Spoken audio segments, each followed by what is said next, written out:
পড়ে যাবে রে। হ্যাঁ,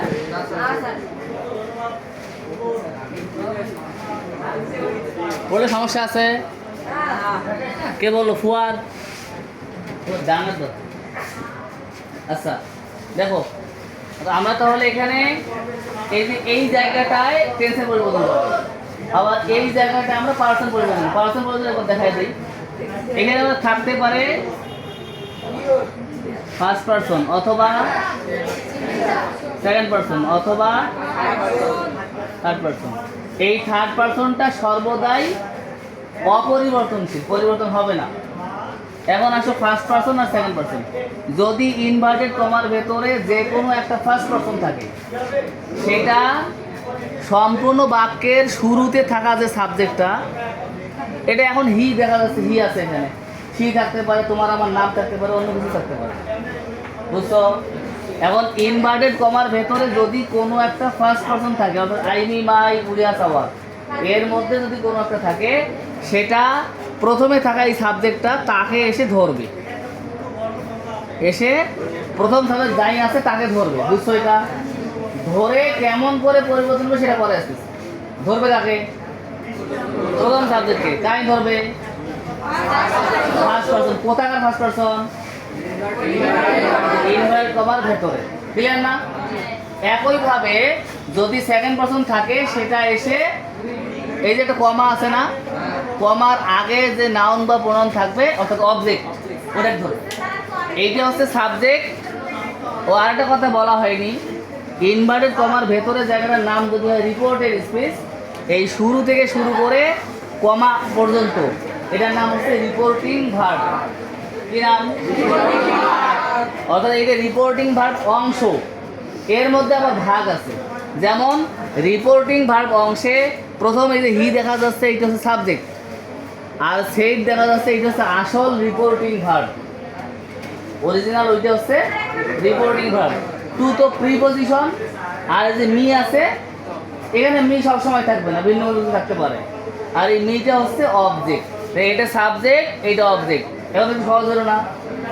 ইনভার্টেড কমার ভেতরে ফার্স্ট পার্সন থাকলে সেটা প্রথম সাবজেক্টকে যা ধরবে, মনে রাখবেই হবে।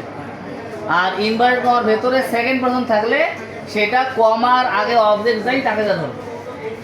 ধরার পরে কি হবে সেটা পরে আসবে, বুঝছো? আমরা আর 1 মিনিট রিভাইজ করে ওটা পরিবর্তন করবো, তারপর তোমাদের কাজ দেবো। এরপরে ক্লাসটা কার? সুন্দর আছে না, লং না?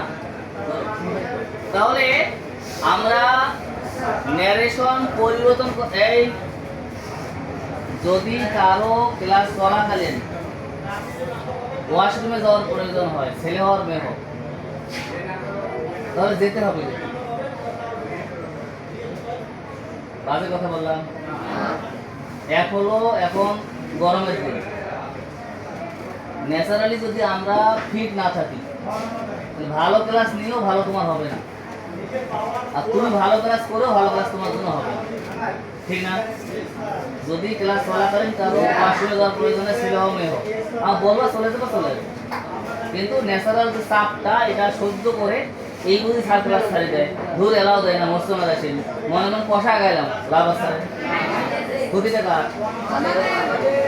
ছেলে হোক মেয়ে হোক, ওয়াশরুম যাওয়ার প্রয়োজন হলে বলে চলে যাওয়া, আবার চলে যাবে, কিন্তু আলাদা প্রেশার মাথায় রেখে ক্লাস করা যাবে। তাহলে আমরা ন্যারেশন পরিবর্তন করার জন্য মেজর দুইটা জিনিস খুব মনোযোগ দিয়ে মনে রাখবো। সেটা হলো যে ন্যারেশন পরিবর্তন করতে গেলে ইনভার্টেড কমার ভেতরে দুইটা আসল কাজ করতে হয়, দুই প্রকারের। একটা হলো টেন্সের পরিবর্তন, আর একটা হলো পার্সনের পরিবর্তন। একটা টেন্সের পরিবর্তন আর একটা ইনভার্টেড কমার ভেতরে টেন্স পরিবর্তন হবে, সর্বদাই একই নিয়ম। প্রেজেন্ট টেন্স থাকলে পাস্ট টেন্স বানাইতে হবে, ফিউচার টেন্স থাকলে ওটাই থাকবে, শুধু ভার্বের পাস্ট ফর্ম করতে হবে, খেয়াল থেকে শুরু থেকে পাস্ট ইন্ডিফিনিট থাকলে পাস্ট পারফেক্ট হবে, আর পাস্ট কন্টিনিউয়াস থাকলে পাস্ট পারফেক্ট কন্টিনিউয়াস হবে। পাস্ট আর শেষের দুইটা, অর্থাৎ পাস্ট পারফেক্টটা এবং পাস্ট পারফেক্ট কন্টিনিউয়াসটা, এই দুটো থাকলে কোনো পরিবর্তন হবে না, এটা টেন্স পরিবর্তন। আর পার্সন হলো ইনভার্টেড কমার ভেতরে ফার্স্ট পারসন থাকলে সেটা প্রথম সাবজেক্টকে ধরবে, সেকেন্ড পারসন থাকলে সেটা কমার আগের অবজেক্টকে ধরবে, থার্ড পারসন থাকলে কাউকে ধরবে না, কোনো পরিবর্তন হবে না। এই হলো আমাদের ন্যারেশন, তাই না? এখন আমরা যে ন্যারেশনটা পরিবর্তন করব, যেটা বোর্ডে আছে, এটা কোন সেটের ন্যারেশন? অ্যাসার্টিভ। বুঝলাম? ওই যে শুরুতে সাবজেক্ট আছে আই আর শেষে ফুল স্টপ, সেজন্য এটা হচ্ছে অ্যাসার্টিভ।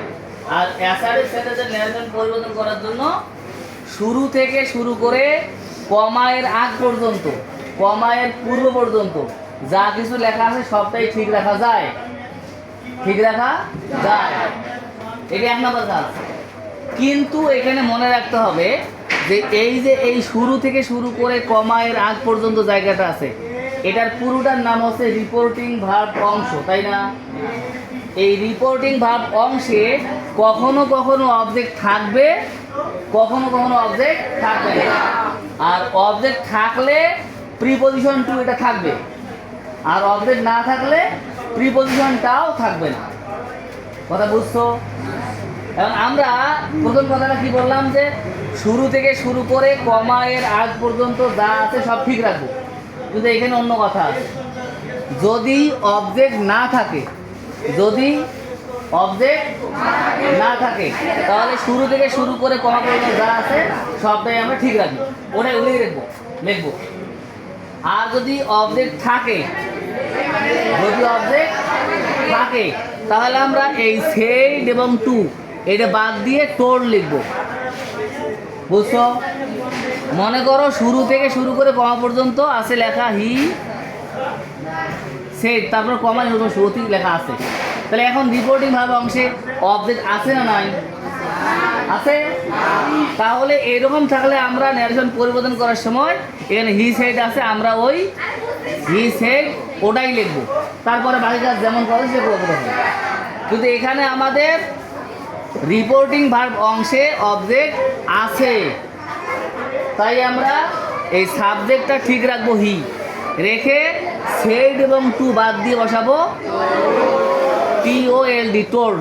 এখন এই যে টোল্ড যে বসাইলাম, এটা কিন্তু এই রিপোর্টের স্পিচটা ইনভার্ট করার ভেতরের সেন্টেন্সটা অ্যাসার্টিভ সেন্টেন্স, সে কারণে এখানে টোল্ড হবে। যখন আবার এই সেন্টেন্সটা ইন্টারোগেটিভ হবে তখন টোল্ড না হলে অন্য কিছু হবে, ইম্পারেটিভ হবে তখন টোল্ড না অন্য কিছু হবে। বুঝছো? আমরা আজকে এই অ্যাসার্টিভ শেষ করি। তোমরা কি বুঝতেছো? আর অসুবিধা হচ্ছে? আর আমি বোঝার পরেও বেশি আরো বোঝানোর চেষ্টা করছি, এটা বুঝতেছো? তার কারণ হচ্ছে কার্বো পিঠাও, সেটা বুঝছো? বুঝছো না? বুঝছো? গল্প হলো না একটা, সাড়ে ছাত্র বলছে নারকেল খাবো, নারকেল খাবো, এটা গল্প তো শুনছো?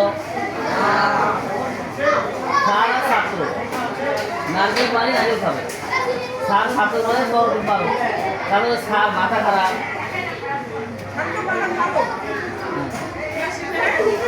কাটা যেমন আমি জানো কোন ম্যাডাম আছে দেখা দরকার করে কে